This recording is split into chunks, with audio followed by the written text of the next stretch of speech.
ప్రార్థన చేసుకొని ప్రారంభించుకుందాం. క్రీస్తు యేసునందు మమ్మల్ని అతిమిక్కిలిగా ప్రేమించిన మా పరలోకపు తండ్రి, మీ యొక్క పరిశుద్ధమైన ఘనమైన నామమును బట్టి స్తోత్రాలు వందనాలు నాయనా. గడిచిన వారమంతా కూడా మమ్మ కాచి కాపాడి సజీవ లెక్కలో మమ్మ దాచుకొని మందరి జీవితంలో ఈ విధంగా మరొక దినాన్ని, ఆదివారం దినాన్ని ప్రవేశపెట్టి మేమంతా కూడా సంఘముగా సమాజంగా ఇక ఆదివారం సంఘ కొడుకులో కూడుకొని మిమ్మల్ని గూర్చిన మీరు చెప్పిన గొప్ప సంగతులు పరిశుద్ధ గ్రంథం నుంచి నేర్చుకుని ఆలోచించే ధన్యత దయచేస్తున్న దేవా, స్తోత్రాలు వందనాలు నాయనా. వచ్చిన వింటున్న ప్రతి ఒక్క బిడ్డని పేరు పేరు ముట్టండి, తాకండి, పరిశుద్ధపరచండి, బలపరచండి తండ్రి. కష్టంలో మేమంతా కూడుకొని పరిశుద్ధ గ్రంథం నుంచి గొప్ప సంగతులు పరిశీలన పరిశోధన చేస్తుండగా మందరికీ పరిశుద్ధ ఆత్మస్థాన్ని దయచేయండి దేవా.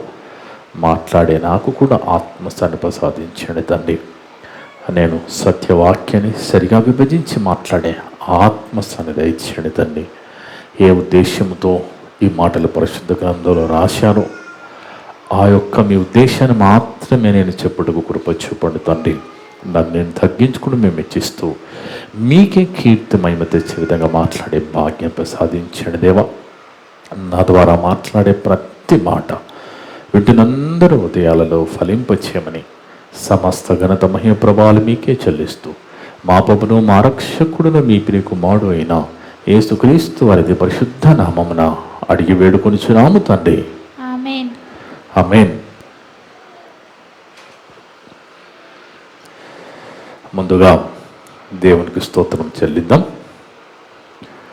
కూడి వచ్చిన సంఘస్థులకు, ఆన్లైన్ ద్వారా యూట్యూబ్ ద్వారా వింటున్న దేవుని బిడ్డలందరూ కూడా యేసుక్రీస్తు నామమున వందనాలు. దేవుని బిడ్డలారా, దేవుని మహాకృపను బట్టి మనమంతా ఈ విధంగా ఆదివారపు సంఘ కొడుకులో కూడుకొని మనందరి జీవితాల్లో అతి ప్రాముఖ్యమైన అంశాన్ని ఈరోజు నేర్చుకుని ఆలోచించే ధన్యత దయచేసిన తండ్రికి యేసుక్రీస్తు ద్వారా కృతజ్ఞతాస్తుతులు చెల్లిద్దాం. ఆమేన్. ఆమేన్.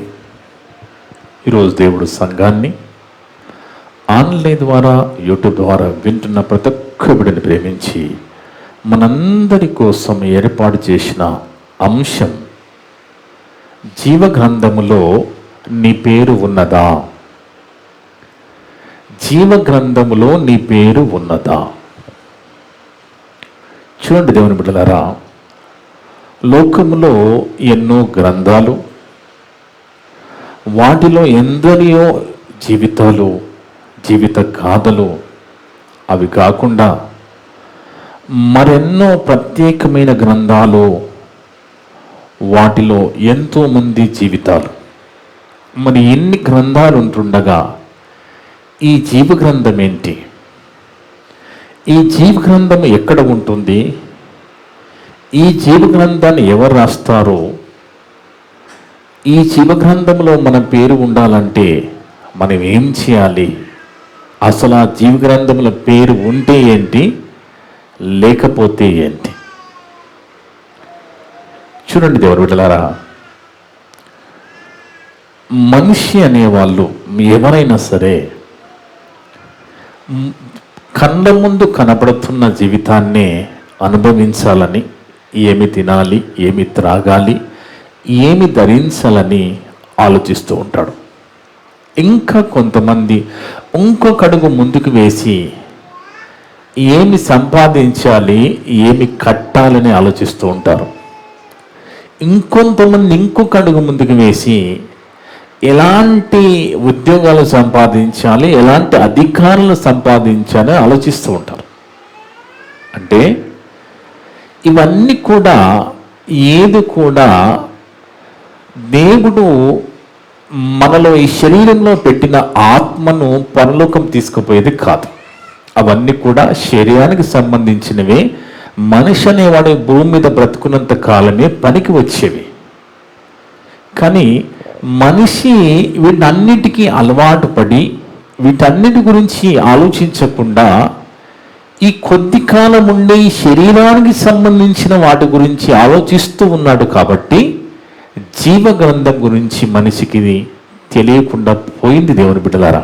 అందుకే జీవ గ్రంథం అనేది ఇంగ్లీష్లో దాన్ని బుక్ ఆఫ్ లైఫ్ అని రాయబడి ఉన్నది. జీవ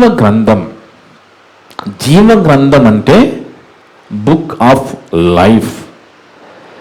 చచ్చేలోపు ఎలాగైనా నా పేరు ఓటర్ లిస్ట్లో ఉండాలి, రేషన్ కార్డులో ఉండాలి, లేదా ఏదైనా ఎగ్జామ్ రాస్తే ఆ ఎగ్జామ్ రిజల్ట్లో ఉండాలి,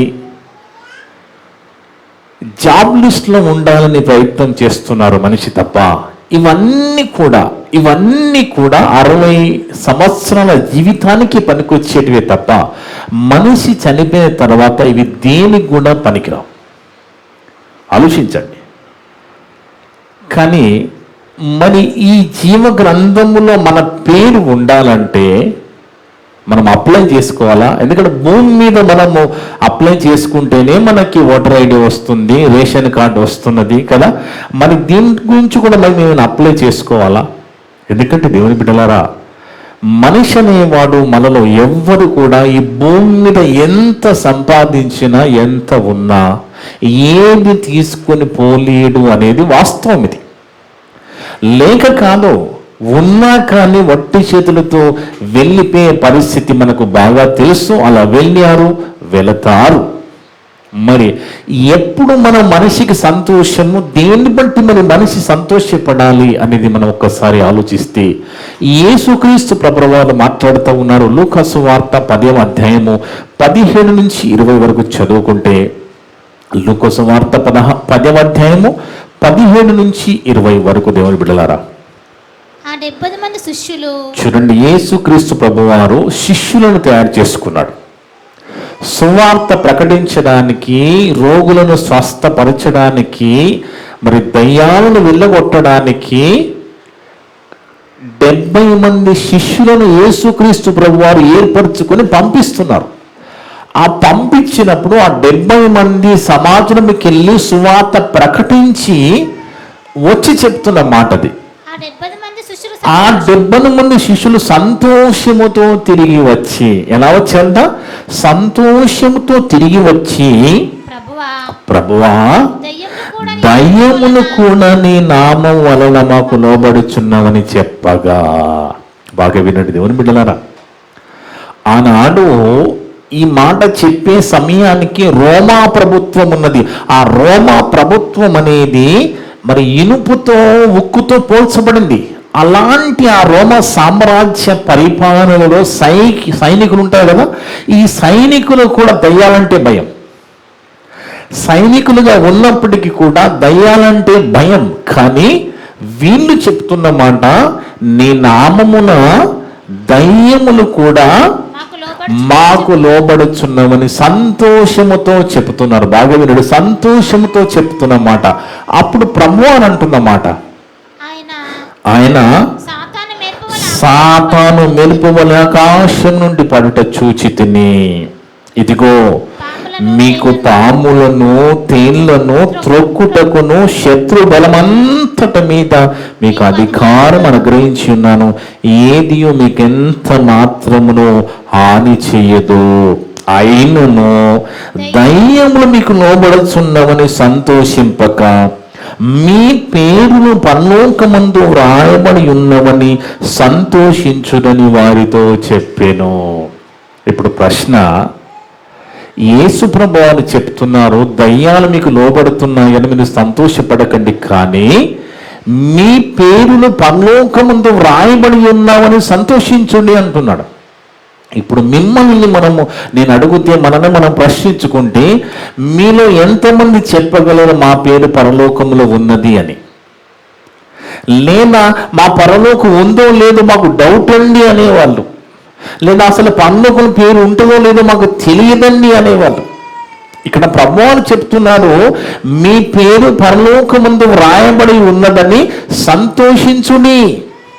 అంటే దేవుని బిడ్డలారా, జీవ గ్రంథం అనేది జీవ గ్రంథము అనేది, ఆ జీవ గ్రంథంలో నీ పేరు మరి లేకపోతే ఏంటి ప్రాబ్లం? ఆ గ్రంథంలో పేరు లేకపోతే ఏంటండి ప్రాబ్లము? ఆలోచించండి దేవుని బిడ్డలారా. పరలోకమందు మీ పేర్లు రాయబడి ఉన్నాయని మీరు సంతోషించుడి అని ఆ శిష్యులతో ప్రభువారు మాట్లాడుతున్నారు కదా. మరి ఆ పరలోకములో మన పేరు ఉండాలంటే, ఆ గ్రంథములో మన పేరు రాయాలంటే మనం అప్లై చేసుకోవాలి.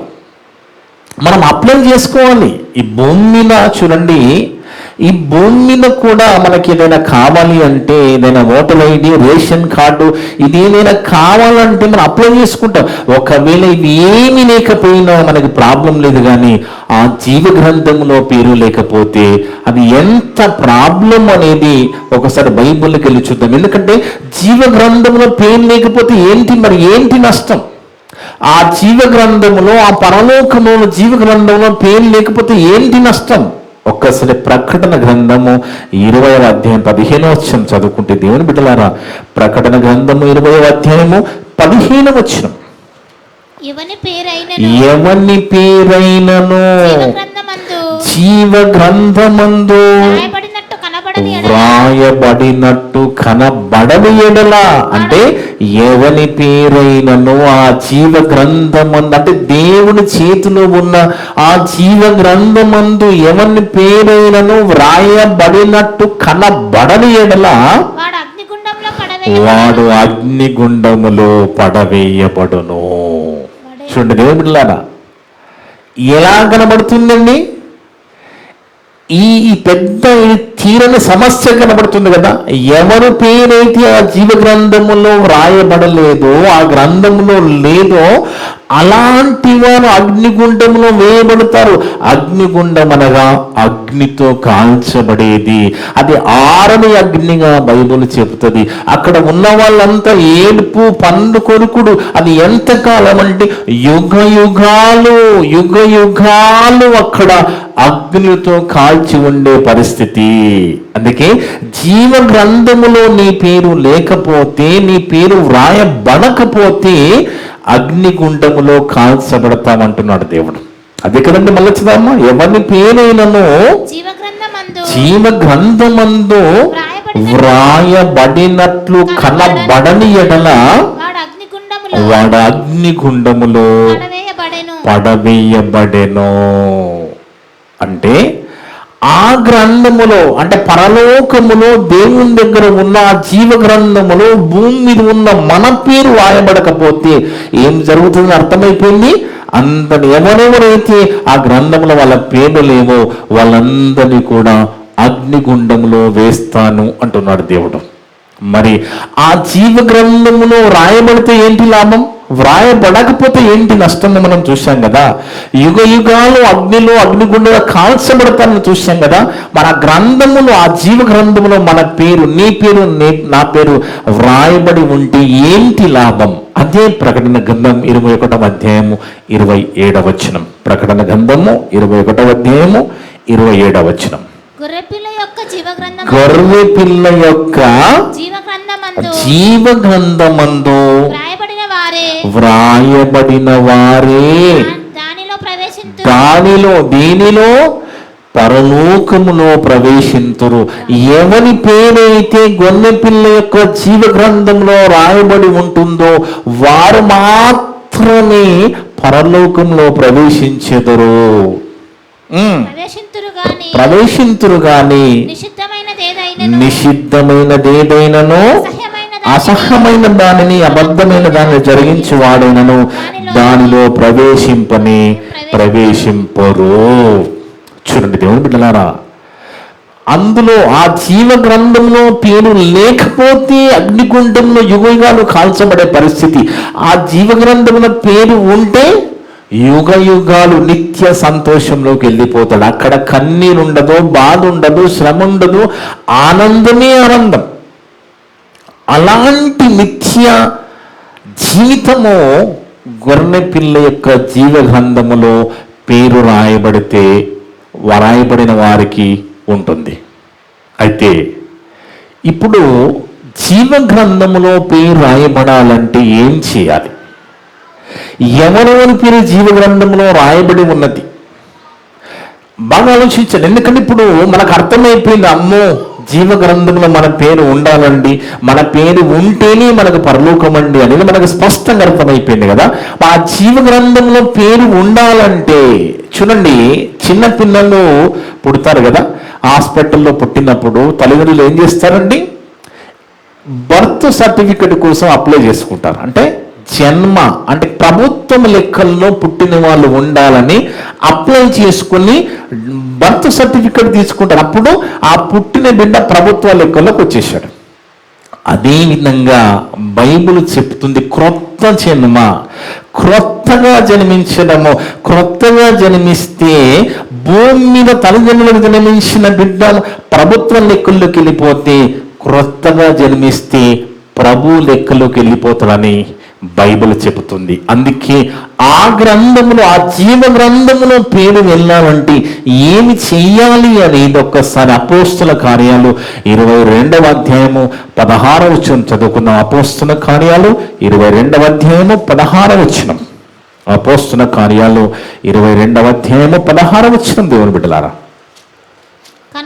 ఇక్కడ పౌలు గారికి అననీయ చెప్తున్న మాట. పౌలు గారికి అననీయ చెప్తున్నాడు ఏమని, కనుక నీవు తడువు చేయుట ఎందుకు, ఆలస్యం ఎందుకు చేస్తున్నావు, నీవు తడువు చేయుట ఎందుకు, లేచి ఆయన నామమును బట్టి ప్రార్థన చేసి బాప్తిజము పొంది నీ పాపములను కడిగి వేసుకొనుమని చెప్పెను. చూడండి దేవుని బిడ్డలారా, అంటే బాప్తిజం తీసుకోవడం బట్టి ఏం జరుగుతుందని, పాపాలు కడగబడుతున్నాయి. నువ్వు ఎప్పుడైతే బాప్తిజం తీసుకున్నావో ఇమీడియట్గా నీ పాపాలు కడగబడి నీ పేరు పరలోకమున జీవ గ్రంథములో రాయబడుతున్నది. కానీ కొంతమంది కొన్ని సంఘాల్లో ఈ బాప్తిజం తీసుకోవడానికి ఆలస్యం చేస్తూ ఉంటారు. డిసెంబర్లో తీసుకుంటాను, జనవరిలో తీసుకుంటాను, ఇంకా కొంచెం సమయం పోస్ట్ పోన్ చేస్తూ ఉంటారు. ఎందుకంటే ఇంకా కొంతకాలం ఏదో లోకంలో ఏదో పాపం చేయాలన్నట్టుగా వాళ్ళు పోస్ట్ పోన్ చేసుకుంటూ వెళ్ళిపోతారు. కానీ ఇక్కడ పౌలు గారికి నన్ననే చెప్తున్న మాట ఎందుకు, తడవు చేయట ఎందుకు, ఎందుకు ఆలస్యం చేస్తున్నావు పౌలు, తడవు చేయట ఎందుకు, లేచి ఆయన నామమును బట్టి ప్రార్థన చేసి బాప్తిజము పొంది నీ పాపములను కడిగి వేసుకునుమని చెప్పెను. అందుకే ఎవరి పేరైతే జీవగ్రంథంలో రాయబడి ఉన్నదో వాళ్ళంతా ఎవరు, తమ పాపములు బాప్తిజము ద్వారా కడిగి వేసుకున్న వాళ్ళు. దాని గురించి ప్రకటన గ్రంథంలో కూడా కొన్ని మంచి మాటలు మనం చూస్తే, ప్రకటన గ్రంథంలో 22వ అధ్యాయం 16వ వచనం.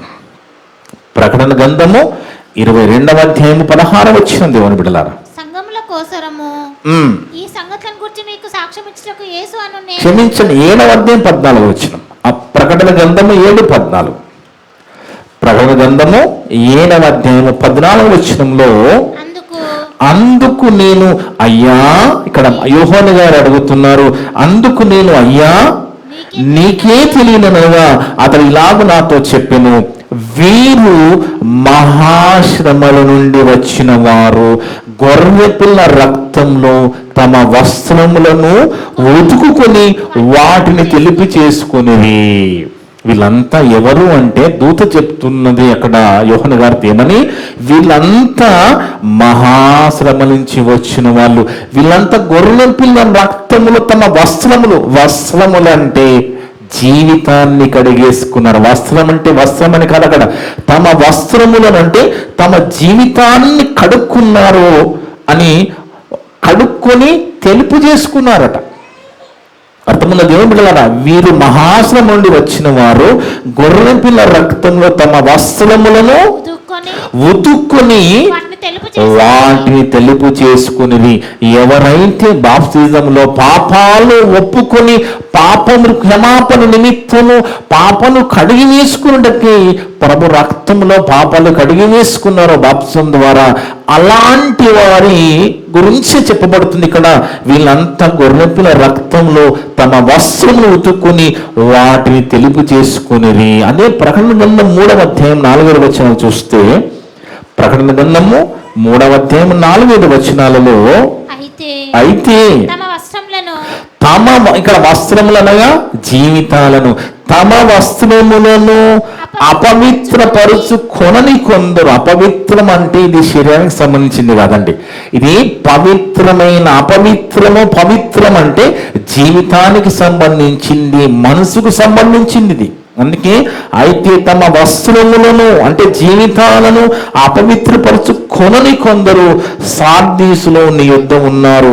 వారు అర్హులు గనుక తెల్లని వస్త్రములు ధరించుకొని నాతో కూడా సంచరించెదరు. ఎవరైతే ప్రభు రక్తములో తమ పాపాలు కడిగి వేసుకున్నారో బాప్తిసము ద్వారా, అలాంటి వారు నాతో కూడా సంచరించెదరు.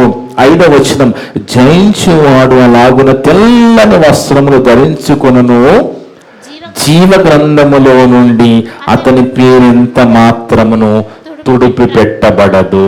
ఇక్కడ మనకి ఏమర్థం అవుతున్నది అంటే, ఎవరైతే ప్రభు రక్తములో పాపాలు కడిగి వేసుకున్నారో బాప్తిసం ద్వారా, వాళ్ళందరి జీవితాల్లో మరి ప్రభు రక్తంలో కడగబడ్డాయి. అలాంటి వారి పేర్లు జీవ గ్రంథంలో రాయబడ్డాయి. కానీ ఇక్కడ విషయం ఏంటి అంటే, ఒకసారి జీవ గ్రంథములో మన పేరు రాయబడిన తర్వాత ఇక అలాగే ఉంటుందా, తుడుపు పెట్టబడుతుందా? ఎందుకంటే దేవుని బిడ్డలారా, ఇప్పుడు బాప్తిసం ద్వారా మనందరి పేర్లు జీవ గ్రంథంలో దేవుడు రాసుకున్నాడండి. రాసుకున్న తర్వాత మరి అలాగే మన పేర్లు జీవ గ్రంథంలో ఎప్పటికీ ఉంటాయా, లేదంటే తుడుపు పెట్టబడతాయా, తీసివేయబడతాయా అనేది కూడా మనం ఆలోచించాలి. ఒక్కసారి అది మరి దీని గురించి కొంచెం మనం వివరణగా మనం చదువుకున్నట్లయితే దేవుని బిడ్డలారా, నిర్గమకాండం 32వ అధ్యాయంలో, నిర్గమకాండము 32వ అధ్యాయము 32, 33 చదువుకుందాం. నిర్గమకాండము 32వ అధ్యాయము 32, 33 వచనాలు. అయ్యో నీవు వారి పాపములను ఒకవేళ పరిహరించితివా, లేని ఎడల నీవు రాసిన నీ గ్రంథంలో నుండి నా పేరు తుడిచివేయమని బతిమాలు కొనుచున్నాను. ఇక్కడ సందర్భం ఏంటి అంటే, ఇశ్రాయేలీయుల దేవుడు ఐగుప్తు దేశంలో ఉన్నప్పుడు వాళ్ళ విషయంలో ఎన్నో అద్భుతాలు చేసి, ఎన్నో కార్యాలు చేసి, వాళ్ళు అరణ్యములు నడుస్తున్నప్పుడు మరి ఎండ తగలకుండా మరి వాళ్ళకి ఏది మేఘస్తంభమును కదా, చీకటిలో అగ్నిస్తంభమును, ఆ విధంగా వాళ్ళు నడిపిస్తున్నప్పుడు దేవుడు చేసిన మేళ్ళన్నీ మర్చిపోయి వాళ్ళు దూడలను చేసుకున్నప్పుడు దేవుడికి కోపం వచ్చి దేవుడు అంటాడు మోషేతో, నాయకునితో, వీళ్ళందరినీ చంపేస్తానంటాడు. అర్థముంది దేవుని బిడ్డలారా, నేను నా వలన ఎన్ని మేలులు పొందినా కానీ ఇంత వ్యతిరేకంగా బతుకుతున్నారు కాబట్టి వీళ్ళందరినీ నేను తుడిచివేస్తానన్నప్పుడు ఆ సందర్భంలో మోషే గారు బతిమలాడుతున్నారు దేవుణ్ణి. కానీ ఒకటి గుర్తుపెట్టుకోండి, మోషే గారు బతిమలాడంత మాత్రాన దేవుడు వింటాడా? ఎందుకయ్యా తప్పు చేశావు, ఎందుకయ్యా తాగామంటే, నాకు తాగడం లేదండి, ఈ ఫలానా వ్యక్తి వచ్చి నువ్వు తీసుకుపోయాడని మాట్లాడుతూ ఉంటారు. అంటే మనిషి ప్రలోభాలకు లొంగుతాడు, మనిషి అనేవాడు ప్రలోభాలకు లొంగుతాడు. కానీ దేవుడు రాజకీయ నాయకుడు కాదండి. ఆయన దేవుడే. అది మోషే అయినా ఎవరైనా కానీ అది కరెక్ట్ అయితేనే దేవుడు వింటాడు. ఇక్కడ మోషే గారు ఏమంటున్నారు, అయ్యా నీవు వారి పాపమును ఒకవేళ పరిహరించితివా, లేని ఎడల నీవు రాసిన నీ గ్రంథంలో నుండి నా పేరు తుడిచివేయమని బతిమాలు కొనుచున్నాను. వాళ్ళని చంపకు, కావాలంటే నా పేరు నీ గ్రంథం తుడిచివేయండి. దేవుడు వింటాడండి? దేవుడు అలా వినడండి. ఎందుకంటే ఆయన న్యాయవంతుడైన దేవుడు. ఏం చెప్తున్నాడు చూడండి కింద మాటల్లో, అందుకు యెహోవా ఎవడు నా ఎదుట పాపము చేసెనో వాణ్ణి నా గ్రంథములో నుంచి తుడిచివేయుదును. ఇప్పుడు మీకు ఏమర్థమైంది? బాప్తిసం తీసుకోగానే మనందరి పేర్లు జీవ గ్రంథంలో రాయబడ్డాయి. మన జీవితము ప్రభు రక్తంలో కడగబడింది. కడగబడిన తర్వాత మరలా పాపము చేస్తే, ఎవరు పాపము చేస్తారో ఎవరు వాక్య విరుద్ధంగా బ్రతుకుతారో వారి పేర్లు జీవగ్రంథంలోంచి తుడిచివేసే పరిస్థితి కనబడుతున్నది కదా. అదే యెహోవా దేవుడు చెప్తున్నాడు. ఏమని? అందుకు యెహోవా ఎవడు నా ఎదుట పాపము చేయునో వాణ్ణి నా గ్రంథములో నుంచి తుడిచివేయుదును. అందుకే దేవుని బిడ్డలారా, మన పేరు జీవగ్రంథములో ఎప్పుడు ఉండే విధంగా మన జీవితాలు ఉండాలి. గుర్తుపెట్టుకోండి, నిరంతరము దేవునికి సంబంధించిన కార్యక్రమాల్లో ఉంటూ దేవుని గురించి ఏదో ఒక మనం పని చేసుకుంటూ అది మనుషులకి మేలు కలిగే విధంగా, దేవుని దగ్గరికి ప్రజలు నడిపించే విధంగా, ఆత్మ రక్షించే విధంగా ప్రత్యక్షంగా పరోక్షంగా ఈ చిన్నదైనా పెద్దదైనా ఏదో ఒకటి మనమంతా నిరంతరము చేసుకుంటూ వెళితేనే మన పేరు జీవగ్రంథంలో ఉంటది. గుర్తుపెట్టుకునేది క్లియర్, ఇది క్లియర్, దీంట్లో ఏమీ డౌట్ లేదు. ఏంటి క్లియర్ అంటే, ఒకసారి మన పేరు రాసుకున్న తర్వాత మనల్ని మనం పాపం చేసినా, దేవుని పనిలో ఉండకపోయినా, దేవుని కోసం బ్రతకపోయినా, ఆయన కార్యాలు చేయకపోయినా, నిరంతరం ఆయన సేవలు కొనసాగకపోయినా ఖచ్చితంగా మనల్ని ఆయన గ్రంథం నుంచి తుడిచివేసేస్తారు. తుడిచివేస్తే ఏమో జరుగుతుంది? ఎవరి పేరైన జీవగ్రంథములో లేనట్టు కనపడినలా అలాంటి వారు అగ్నిగుండములో వేయబడి. అందుకే మనము సంతోషపడవలసినది తుచ్చమైన ఈ భూమి నేను కనబడదాని గురించి కాదు. అదే చెప్పండి కదా, దయ్యములు మీకు లోబడుతున్నామని సంతోషపడక మీ పేర్లు పరలోకములో రాయబడి ఉన్నవని సంతోషించుడని ప్రభువారు శిష్యులకు చెప్తున్నారు కదా దేవుని బిడ్డలారా. అందుకే మనము కూడా మన పేరు ఎప్పుడు కూడా జీవగ్రంథం, ఈ భూమి మీద రేషన్ కార్డు, మాకు రేషన్ కార్డు లేదు, నాకు అలాగని నేను బతకలేనా? భూమి మీద నీకు రేషన్ కార్డులో పేరు లేకపోయినా, ఓటర్ లిస్టులో పేరు లేక, దాని గురించి మీరు టెన్షన్ పడకండి. మనం భయపడవలసింది ఏంటంటే, జీవగ్రంథంలో మన పేరు లేకపోతే చాలా ప్రమాదము. అందులో పేరు ఉండే విధంగా మనం చూసుకొని, అందులో పేరు ఉండాలంటే అనుదినము మనము నిరంతరము దేవుని పనులు కొనసాగుకుంటూ వెళ్ళిపోతూ ఉండాలి. అప్పుడే మన పేరు జీవగ్రంథంలో ఉంటది. అదే పాపము చేశామనుకో, ఇమీడియట్గా మన పేరు ఆ గ్రంథంలోంచి తుడిచివేసేస్తాడని ఖచ్చితంగా. ఎవరు పాపం చేస్తే వాళ్ళ పేరు తీసేస్తాను గ్రంథంలో అంటున్నారంటే, పాపము చేయకుండా దేవుని పనిలో కొనసాగుకుంటూ నిరంతరం దేవుని పనిలో కొనసాగించుకుంటూ మనం వెళ్ళిపోతూ ఉన్నప్పుడే మన పేరు జీవగ్రంథములో ఉంటుంది దేవుని బిడ్డలారా. అందుకే ఇంకో మాట కూడా, అదే కీర్తన గ్రంథంలో చూద్దాం ఒక మాట. కీర్తన గ్రంథము 69వ అధ్యాయం 28వ వచనం. కీర్తన గ్రంథము 69వ అధ్యాయము 28వ వచనం. దేవుని బిడ్డలారా, జీవగ్రంథము నుండి వారి పేరును తుడిపి పెట్టుము, ఎందుకంటే తండ్రి వాళ్ళ మంచి వాళ్ళు కాదు తండ్రి, వాళ్ళ క్రియలు బాగా లేవు తండ్రి, వాళ్ళ క్రియలు బాగా లేవు కాబట్టి జీవగ్రంథములో నుంచి తుడిచిపెట్టుమంటున్నాడు. ఎందుకంటే దేవుని బిడ్డలారా, భూమి మీద నీతిమంతుడు లేడు, ఒక్కడు లేడు, అందరూ కూడా పాపము చేసి జీవిస్తున్న వాళ్ళే కదా. అలాంటి మనందరినీ కూడా దేవుడు కృప చూపించి యేసుక్రీస్తునందు విశ్వాసము ద్వారా మనం నీతిమంతులుగా తీర్చబడ్డాం కదా. అలా తీర్చబడిన మనము ఎప్పటికప్పుడు జీవగ్రంథములో మన పేరు ఉండే విధంగా చూసుకుంటూ వెళ్ళిపోతూ ఉండాలి. కీర్తన గ్రంథం 69వ అధ్యాయము 28వ వచనం. జీవగ్రంథములో నుండి వారి పేర్లు తుడుపు పెట్టుము, నీతిమంతుల పట్టిలో వారి పేర్లు రాయకుము. అంటే నీతిమంతుల పట్టిలో పేరు ఉండాలి అంటే, ఇప్పుడు మనందరినీ కూడా దేవుడు మరి పరిశుద్ధులుగా నీతిమంతులుగా చెప్తున్నాడు. దేన్ని బట్టి మనం నీతిమంతులమయ్యాము? క్రీస్తును బట్టి, ఆయన యందు మనం విశ్వాసం ఉంచాము కాబట్టి నీతిమంతులమయ్యాం కదా. ఇక్కడ ఏమంటున్నాడు? క్రియలు బాగా లేకపోతే వారి పేరు తుడిచిపెట్టుము. దావీదు గారు దేవుని బతిలాడుకుంటున్నాడు. అంటే మనము దేవుని బిడ్డలారా, ఒకసారి మనము బాప్తిస్మము ద్వారా రక్షణ పొందిన తర్వాత ప్రభు రక్తములో మన పాపాలు కడిగి వేసుకుని, మన జీవితాన్ని కడిగి వేసుకున్న తర్వాత మరలా పాపము చేయకుండా ఎప్పుడు కూడా జీవగ్రంథములో పేరు ఉండాలంటే జీవ గ్రంథములో మన పేరు కొనసాగాలంటే మనమంతా సంఘములో ఉండాలి. అర్థంగా దేవుని బిడ్డ కదా, మనమంతా ఎక్కడ ఉండాలి? సంఘములో ఉండాలి. ఆ సంఘములో ఏముండాలి? అపోస్తలుల బోధ ఉండాలి, రొట్టె విరవడం ఉండాలి, సహవాసము, సంఘ సహవాసం ఉండాలి, ఎడతెగ విజ్ఞాపన ప్రార్థన ఉండాలి. ఇవన్నీ కూడా కొనసాగించుకుంటూ వెళ్ళిపోతూ ఉండాలి. ఎందుకంటే మనకు తెలుసు, పేతురు గారు ప్రసంగించినప్పుడు 3000 మంది బాప్సం తీసుకున్నట్టు మనం చూస్తాం. వాళ్ళు ఏం చేశారు? ఇప్పుడు బాప్సం తీసుకోగానే మన పేర్లు జీవగ్రంథంకి వెళ్ళిపోతున్నాయి. ఆ జీవ గ్రంథంలో అక్కడనే మన పేర్లు కంటిన్యూగా ఉండాలి అంటే ఏం చేశారు వాళ్ళు? మనం ఏం చేయాలి?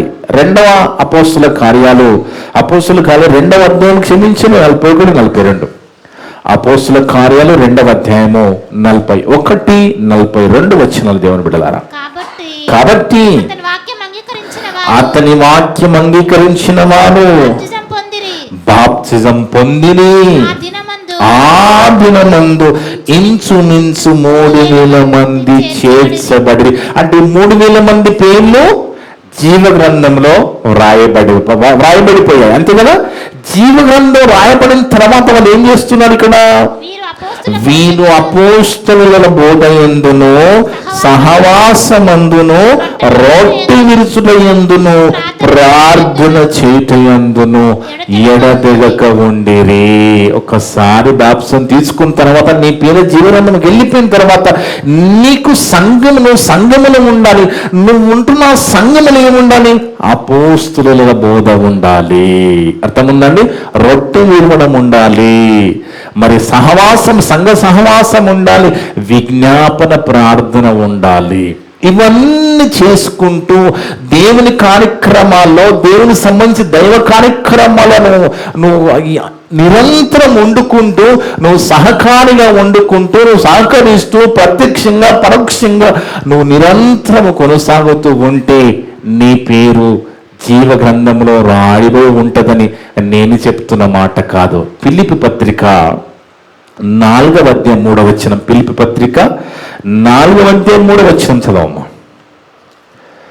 నిజమైన సహకారి. ఫిలిప్పీ పత్రిక 4వ అధ్యాయము 3వ వచనం. అవును, నిజమైన సహకారి ఆస్నీలు క్లెమెంతుతోనూ నా ఇతర సహకారులతోనూ సువార్త పనిలో నాతో కూడా ప్రయాసపడిరి. ఇక్కడ పౌలు గారు చెప్తున్నారు, అవును, నిజమైన సహకారి ఆస్నీలు క్లెమెంతుతోనూ నా ఇతర సహకారులతోనూ, వీళ్ళంతా దేవుని పనిలో సహకారము. గమనించండి, దేవుని పనులు సహకారులుగా ఉన్నారు వీళ్ళంతా. అంటే దేవుని పనులు సహకారులుగా ఉన్నా కానీ జీవగ్రంథంలో పేరు ఉంటుంది.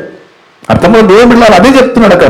అవును, నిజమైన సహకారి ఆస్నీలు క్లెమెంతుతోనూ నా ఇతర సహకారులతోనూ సువార్త పనులు నాతో కూడా, అంటే పౌలు గారితో. బాగా గుర్తుపెట్టు, నాతో కూడా అంటున్నాడు. అంటే పౌలు గారు ఎవరండి? అపోస్తలుడు. అంటే మనం ఉండవలసింది ఏ బోధలో? అపోస్తలుల బోధలో ఉండాలి మనము. పౌలు గారు నాతో కూడా ప్రత్యేకంగా మాట్లాడుతున్నాడు. నాతో కూడా ప్రయాసపడిన వారు గనుక వారికి సహాయం చేయమని నేను వేడుకొనుచున్నాను. ఆ సహకారుల పేర్లు జీవ గ్రంథమందు వ్రాయబడి ఉన్నవి. చూడండి దేవుడిలారా, అంటే దేవుని పనిలో నిరంతరము దైవ కార్యక్రమాన్ని వండుకుంటూ, నువ్వు సంఘములో వండుకుంటూ, ఆ సంఘములో అపోస్తుల బోధలో వండుకుంటూ, మరి రొట్టె విరవడంలో రొట్టె చేతి బలలో చేతి వేస్తూ, మరి సంఘ సమాసంలో పాల్గొంటూ, అదే రీతిగా విజ్ఞ ప్రార్థన కొనసాగుతూ ఉన్నప్పుడు మీ పేర్లన్నీ కూడా ఎవరైతే అలా ఉంటున్నారో వాళ్ళ పేర్లు జీవ గ్రంథములో రాయబడి ఉంటాయి. కానీ కొంతమంది చెప్తున్నారు, మేము కూడా సువార్త ప్రకటిస్తున్నామండి. ఏ సువార్త ప్రకటిస్తున్నావు నాయనా? కొంతమంది చెప్తున్నారు కదా, మేము కూడా సువార్త పని చేస్తామండి, మేము సువార్త ప్రకటిస్తామండి. దేనికోసం సువార్త ప్రకటిస్తున్నావు నువ్వు? ఆత్మ పరలోకం వెళ్ళి సువార్త ప్రకటిస్తున్నావా, లేదా శరీరానికి మేలు కలిగే సువార్త ప్రకటిస్తున్నావా? ఎందుకంటే దేవుని బిడ్డలారా, గలతీ పత్రికలో పౌలు గారు అంటారు కదా, గలతీ పత్రిక 1వ అధ్యాయము 7 వచనాల్లో అపోస్తుల బోధలో ఏ సువార్త ఉన్నదో అదే ప్రకటించాలి. అది ప్రకటిస్తే ప్రకటించిన వారికి, విన్న వారికి పరలోకం. అందుకే నాతో కూడా అన్నాడు అక్కడ పౌలు గారు, నాతో కూడా సహకారంలో ఉన్నవారు, ప్రయాసపడిన వారి పేరు జీవ గ్రంథంలో రాయబడి ఉన్నది. అందుకే సువార్త అనేది ఈరోజు ఎంతో మంది సువార్త పని చేస్తున్నారు, కానీ ఆ సువార్త ఏ సువార్త? అది దేనికోసం సువార్త? అది అపోస్తుల సువార్త అయి ఉండాలి. వాళ్ళు చెప్పిందే వాళ్ళు చెప్పమన్నదే మనం చెప్పాలి.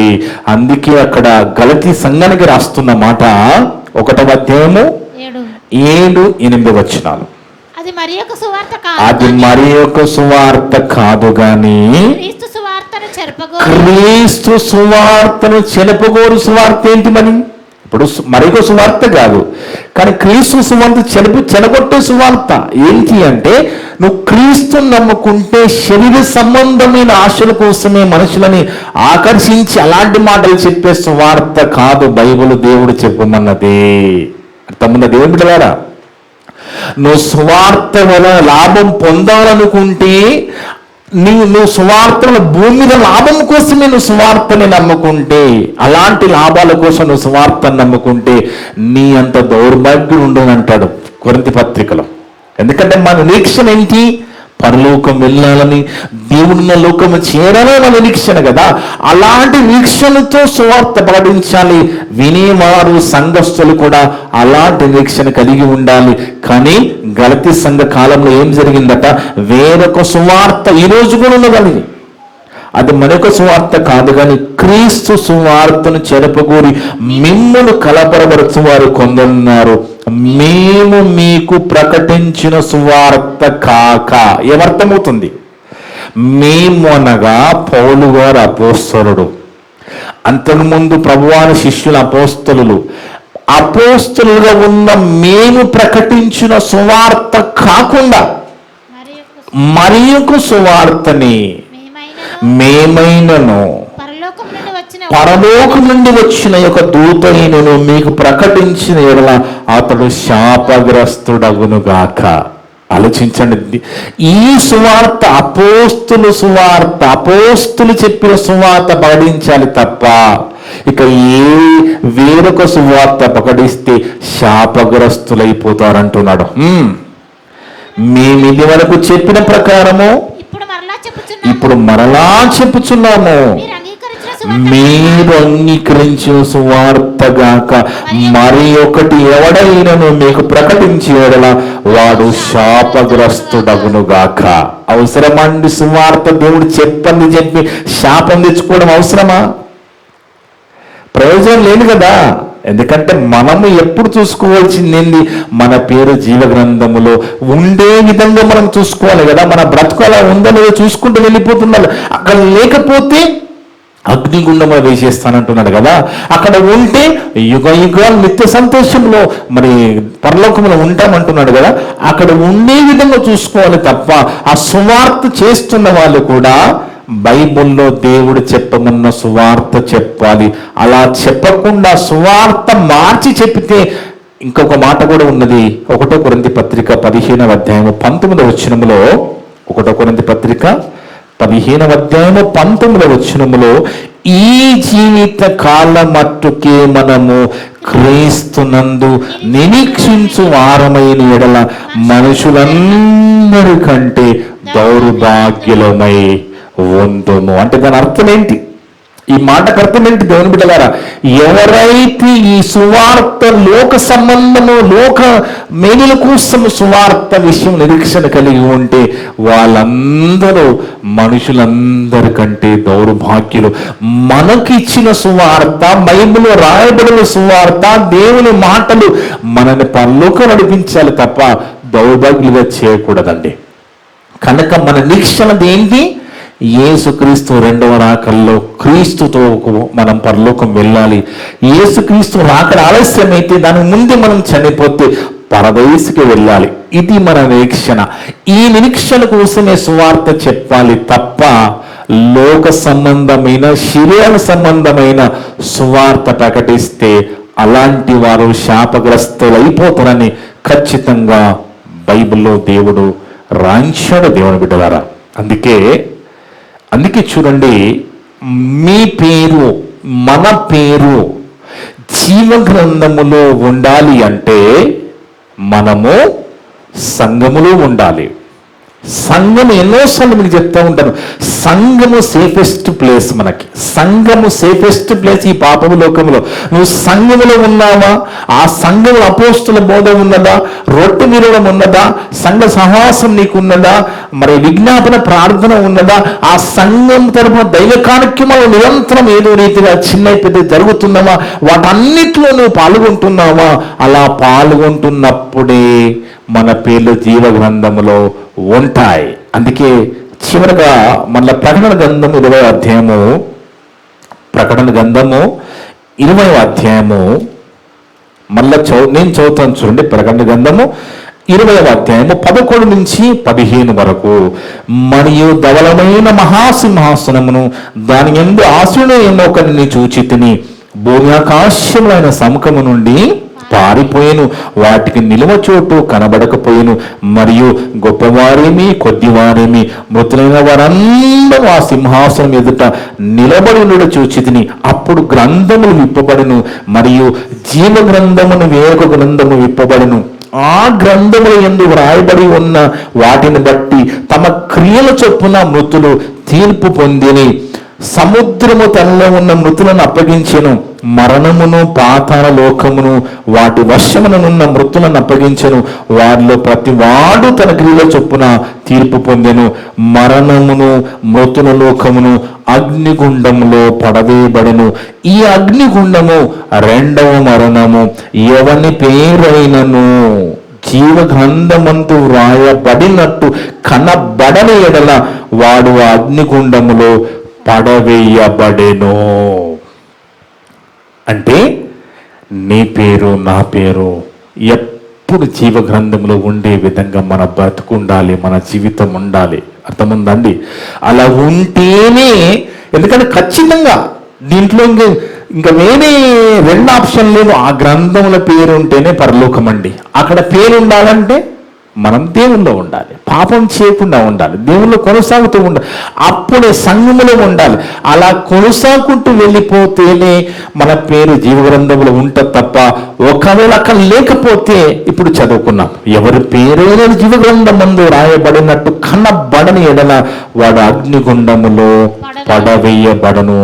ప్రకటన గ్రంథం 3వ అధ్యాయము, ప్రకటన గ్రంథం 3వ అధ్యాయం 1 నుంచి 5 వరకు మనం చూస్తే ఇక్కడ సార్దీసు సంఘం గురించి చెప్తున్నాడు. సార్దీసు సంఘం 7 సంఘాల గురించి రాయబడుతుంది కదా ప్రకటన గ్రంథంలో 1, 2, 3 అధ్యాయాల్లో.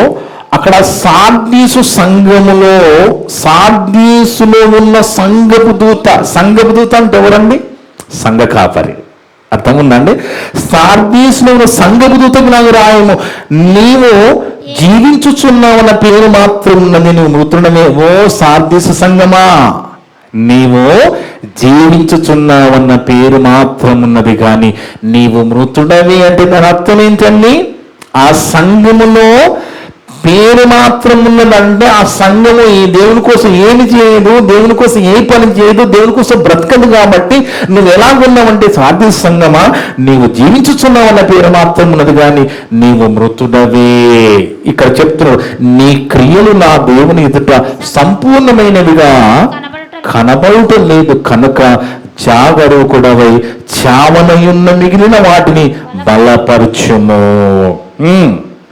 నీవు ఎలాగ ఉపదేశం పొందుతువో, ఎలాగ వింటివో జ్ఞాపకం చేసుకుని దానిని గైకొనొచ్చు మార మనసు. ఇంకొక అవకాశం ఇస్తున్నాడు, మళ్ళీ ఇంకొక అవకాశం ఇస్తున్నాడు. నువ్వు ఎలాగున్నావు సార్దీసు సంఘమా అంటే, నువ్వు జీవించుచున్నావు అనే పేరు మాత్రం ఉన్నది, కానీ నువ్వు మృతుడిగా కనబడుతున్నావు. అంటే దాని అర్థం ఏంటండి? ఆ మాటకు అర్థం ఏంటి? ఎందుకంటే యాక్సిడెంట్ అయ్యి ఎవరైనా సడన్గా స్పాట్ డెత్ జరిగిపోతుంది కదా, అంటే స్పాట్ డెత్ జరిగిపోతుంది. ఆ జరిగిపోయిన తర్వాత ఇంకా కొన ఊపిరి ఉందేమని తీసుకుపోయి ఐసీలో పెడతారు, కానీ వాళ్ళకి తెలియదు చనిపోయినట్టుగా. ఏదో కొంచెం అక్కడిక్కడ పాటలు కదులుతూ ఉన్నప్పుడు వాళ్ళు ప్రయత్నం చేస్తూ ఉంటారు. ఆయన మరి ఇంకా చచ్చినట్టే అండి మనకు అనిపిస్తుంది, ఇంకా చచ్చినట్టు అండి, కష్టం అండి అని మాట్లాడుతూ ఉంటారు కదా. ఇక్కడ కూడా అదే చెప్తున్నాడు, నీవు జీవించుతున్నావు అనే పేరు మాత్రం ఉన్నది, కానీ నీవు మృతుడవే. ఎందుకంటే నీ నోరు ఉన్నది, కానీ నీ నోరు చచ్చిబడిపోయింది. నీ నోరు దేవుని మాటలు మాట్లాడదు. నీ కళ్ళు ఉన్నాయి కానీ నీ కళ్ళు దేవుని మాటలు చూడవు, నువ్వు గుడ్డివాడు కదా. దేవునికి కనబడని చెప్తున్నాను నేను. దేవునికి నీ నోరు దేవుని మాటలు మాట్లాడదు కాబట్టి నువ్వు మోగవాడుగా కనబడుతున్నావు. నీ కళ్ళు దేవుని మాటలు చదవవు, చూడవు కాబట్టి నువ్వు గుడ్డివాడుగా కనబడుతున్నావు. నీ కాళ్ళు దేవుని పనులు నడవవు కాబట్టి నువ్వు కుంటివాడుగా కనబడుతున్నావు. చదవమ్మా. నీ క్రియలు నా దేవుని ఎదుట సంపూర్ణమైనవి కనబడనందున కనబడలేదు గనక జాగరూకుడవై చావనైన మిగిలిన వాటిని బలపరచుము. నీవు నా ఉపదేశం పొందితవు, ఎలాగ వింటివో జ్ఞాపకం చేసుకుని దాన్ని గైకొనుము. మారు మనసు పొందుము. నీవు జాగరూకుడవై ఉండవలను. నేను దొంగలను వచ్చేదను, ఏ గడియను నీ మీదకి వచ్చేదను నీకు తెలుసా అంటే రెండో అక్కడ సెకండ్ కమింగ్ ఎప్పుడు వస్తుంది ఎవరు తెలియదు కదా. అదే చెప్తున్నా. అయితే కొంతమంది ఉన్నారట సంఘంలో. కొంతమంది ఎవరు వాళ్ళు? తమ వస్త్రములను అంటే తమ జీవితాలను అపవిత్రపరచు కొందరు సార్దీసులో నీ యొద్ద ఉన్నారు.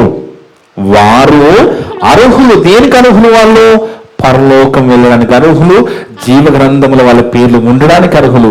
వారు అర్హులు గనుక తెల్లని వస్త్రము ధరించుకొని నాతో కూడా సంచరించెదరు. జయించువాడు అలాగ తెల్లని వస్త్రము ధరించుకొనును. జీవ గ్రంథములో నుండి అతని పేరెంత మాత్రము తుడుపు పెట్టదు. నా తండ్రి ఎదుటను ఆయన దూతల ఎదుటను అతనిని నేను ఒప్పుకొందును. సంఘములతో ఆత్మ చెప్తున్నమాట. చెవిగలవాడు వినునుగా. కంటే మనని యేసు ప్రభు ఒప్పుకోవాలి. అవును, ఈమె నా కోసం ప్రయాసపడింది, ఈమె పని చేసిన, అవును ఈయన పని చేశాడు, ఈయన ప్రయాసపడ్డాడు. అలాగే ప్రయాసపడుకుంటూ సంఘ సాహసం కలిగి ఉన్నాడు, అపోస్తుల బోధలో ఉన్నాడు, రొట్టె విధానంలో ఉన్నాడు, సావాసము విజ్ఞాపార్థంలో ఉన్నాడు. ఈయన జీవితంలో ఎన్నో త్యాగం చేసుకుని నా కోసం కష్టపడ్డాడు, నిరంతరము నా పనిలో దైవ కార్యక్రమంలో కొనసాగాడు అని యేసు సర్టిఫికెట్ ఇవ్వాలి మనకి. అదేం చెప్తున్నా లాస్ట్ మంత్ అదే, నేను ఒప్పుకుందును. నా తండ్రి ఎదుటను ఆయన దూతలు ఎదుట అతని పేరు ఒప్పుకొందును. సంఘములకు ఆత్మ చెప్తున్న మాట చెవిగలవాడు వినునుగా. ఎప్పుడు ఒప్పుకుంటాడు మన ప్రభు మన విషయంలో? మనము ప్రభు చెప్పినట్టుగా ఉన్నప్పుడు, మన పేరు జీవగ్రంథంలో ఉన్నప్పుడే ఒప్పుకుంటాడండి. మన పేరు జీవగ్రంథం లేకపోతే ఇక అక్కడ మాటలేముండవు. డైరెక్ట్ గా తీసుకుపోయి అగ్నిగుండంలో పడవేయడము జరుగుతుంది. అందుకే దేవుని బిడ్డలారా గమనించండి. మనకు తెలుసు, కొంతమందికి మనం చెప్తా ఉంటాము, వాక్యం తీసి చెప్తాము, బైబిల్ గ్రంథము దేవుడు మరి ఇలా చెప్పాడండి, మీరు ఇలా బ్రతుకుతే, మరి ఇలా బ్రతకకపోతే నరకానికి వెళుతారు, ఇలా బతుకుతే పనులకు వెళుతారు చెప్పినా పట్టించుకోరు. కానీ ఒకటి, అలాంటి వారిని నేను చూసినప్పుడు నాకేమనిపిస్తుందంటే, ఇక్కడ వీళ్ళు పట్టించుకోకపోయినా అక్కడికి పోయిన తర్వాత మారుతారు. ఎక్కడ? పాతాళం పోయిన తర్వాత మారుతారు. ధనవంతుడు మారాడండి, ఇక్కడ అస్సలు పట్టించుకోలేదు. కానీ అక్కడికి పోగానే, పాతాళం దిగగానే అక్కడికి పోయిన మారు మనసు వచ్చింది ధనవంతుడికి. తన గురించి ఏం ఆలోచించుకోని తెలియదు కానీ తన అన్నల గురించి ఆలోచిస్తున్నాడు అక్కడికి పోయి. అంటే ఏమంటున్నాడు? అబ్రహామా, మోషే వాళ్ళందరిని పంపి ఒక పెద్ద పబ్లిక్ మీటింగ్ ఏర్పాటు చేసి వాళ్ళకి చెప్పు అంటున్నాడు. అక్కడ అంటే భూమి మీద ఎన్ని చెప్పినా, ఎన్ని మొత్తుకున్నా పట్టించుకొని ఆ ధనవంతుడు అక్కడికి వెళ్ళిన తర్వాత అన్నుల గురించి ఆలోచిస్తున్నారంటే, ప్రతి ఒక్కరూ ఇక్కడ మారకపోయినా అక్కడ పోయిన తర్వాత ఖచ్చితంగా మారుతారు. అక్కడ మారితే ప్రయోజనం లేదు. ఎందుకంటే ఒక్కసారి అగ్నిగుండం వేయబడిన తర్వాత బయటకు తీయడం అనేది ఉండదు. బైబిల్ చెప్పేసింది, యుగ యుగములు ఏడుపు పండుగలని. దాన్ని తప్పించడానికి యేసు ప్రభు వారు 2000 సంవత్సరాల క్రితం భూమి మీదకి వచ్చారు, అక్కడి నుంచి మనం తప్పించడానికి. ఇప్పుడు నేను కూడా మీకు ఎన్నో విషయాలు, ఈరోజు గొప్ప విషయం దేవుడు మనందరితో, నీతో నాతో మాట్లాడే కదా. రేపన్నాడు మరి మీలో ఎవరైనా మిస్ అయితే మీరు కూడా, అవునా బ్రదర్ మొత్తుకొని చెప్పారండి, అవును చెప్పాడు ఆయన మాట వినకపోతే మన లిస్ట్లో మీరు ఉండొద్దండి, మనం ఉండొద్దండి. ఎందుకంటే అది ప్రమాదకరమైన యుగాలు కాల్చబడే అగ్నిగుండం. మన ప్రభుని నమ్ముకున్నది నరకన పోవడానికి కాదు కదా, మన ప్రభుని నమ్ముకున్నది పరలోకం వెళ్ళడానికి. కనుక జీవ గ్రంథములో నీ పేరు ఉన్నదా? ఉంటేనే మనకి పరలోకం. జీవ గ్రంథంలో పేరు లేకపోతే ఖచ్చితంగా నరకమే. ఆ పేరు ఉండాలంటే నేను మీకు చాలా వివరంగా చెప్పాను బైబిల్ ద్వారా. ఆ పేరు ఉండాలంటే నువ్వు ఎప్పుడు ఆ జీవ గ్రంథంలో మన పేరు రాయబడుతుందంటే బాప్టిజం తీసుకోగానే ప్రభు లిస్టులోకి వెళ్ళిపోతుంది, జీవ గ్రంథంలో రాయబడుతుంది. మనం పాపాలు ఒప్పుకొని మనం ప్రభు రక్తం కడిగి వేసుకోగానే బాప్టిజం ద్వారా మన పేరు జీవ గ్రంథంకి వెళ్ళిపోతుంది. మళ్ళా పాపము చేస్తే, మళ్ళా లోకములో పడిపోతే, దేవుని పక్కకు పెడితే, దేవుని కోసం మన పనులలో ఉండకపోతే తుడిచిపెట్టబడుతుంది. మళ్ళా రబ్ చేసేస్తాడు, ఎరేంజ్ చేసేస్తాడు. మళ్ళా ఎరేంజ్ చేసే పరిస్థితిలో మనం వెళ్ళిపోకుండా ఎప్పుడు కూడా మన పేరు ఆ గ్రంథంలో ఉండే విధంగా చూసుకోవాలి. అది దేవుని దగ్గర ఉన్నది. ఆ గ్రంథంలో నీ పేరు నా పేరు ఉంటేనే మనం ఆ యుగ యుగాలు నిత్య ఆనందం కోసం దేవుని లోకము వెళతాం. అలా ఉండాలని కోరుకుంటూ ఇప్పటివరకు నా ద్వారా మాట్లాడిన ప్రతి మాట విన్న మీ అందరి హృదయాలలో చెప్పిన నా హృదయంలో దేవుడు సమృద్ధిగా ఫలింపజేయనుగాక. ఆమేన్. ప్రార్థన చేసుకుందాం. మమ్ములను మిక్కిలిగా ప్రేమించిన మా పరలోకపు తండ్రి, మీ యొక్క పరిశుద్ధమైన ఘనమైన నామమును బట్టి స్తోత్రాలు వందనాలునైనా. గొప్ప దేవుడునైనా, గొప్ప మాటలు ఇది నా అందరితో మాట్లాడిన విధానం బట్టి స్తోత్రాలు వందనాలు. అవును తండ్రి, జీవ గ్రంథంలో మా పేరు బాప్టిజం ద్వారా రాయబడుతుందని, రాయబడిన తర్వాత మరలా మేము లోకములో పడిపోయి మీ విషయంలో అశ్రద్ధ చేసి మీ పనులు ఉండకుండా మీకోసం బ్రతకకుండా పడిపోతే మా పేరు తుడిచిపెట్టబడుతుందని, ఎవరి పేరైతే ఆ గ్రంథంలో జీవ గ్రంథంలో రాయబడినట్టు కనబడకపోతే అగ్నిగుండంలో వేయబడతారని, అదే మా పేరు జీవ గ్రంథంలో గొర్రెపిల్ల జీవ గ్రంథంలో ఉంటే మీరున్న పరలోకంలో శాశ్వతంగా ఉంటామని స్పష్టంగా మాతో మాట్లాడిన ప్రతి మాటను బట్టి మరి స్తోత్రాలు కృతజ్ఞతలు చెల్లిస్తున్నాం నాయన. మేము అలా ఉంటాం నాయన. మా పేరు జీవగ్రంథం ఉండే విధంగా బ్రతుకుతాము. అలా శక్తిని అందరికీ ప్రసాదించండి. నాకు ఇచ్చిన ఈ చిన్ని సంఘంలో ఏ ఒక్క బిడ్డ కూడా నాయన తప్పిపోకుండా అందరూ కూడా జీవగ్రంథంలో తమ పేరు ఉండే విధంగా బ్రతుకుతూ ఉండే భాగ్యాన్ని ప్రసాదించండి. ఇప్పుడు నా ద్వారా మాట్లాడిన ప్రతి మాట విన్న వినవతులందరూ ఉదయాల్లో ఫలింపచేయండి తండ్రి. మేమంతా కూడా కేవలం వాక్యము చదివి విని వదిలిపెట్టి మమ్మల్ని మేము మోసపరచుకోకుండా విన్న మాటల ప్రకారం జీవించే ధన్యత దయచేయమని సమస్త ఘనత మహిమ ప్రభావాలు మీకే చెల్లిస్తూ మా ప్రభువును మా రక్షకుడు మీ ప్రియ కుమారుడు అయిన యేసుక్రీస్తు వారి పరిశుద్ధ నామమున అడిగి వేడుకొనిచున్నాము తండ్రి. ఆమేన్. ఆమేన్. మీ అందరికీ వందనాలు. May God bless you all.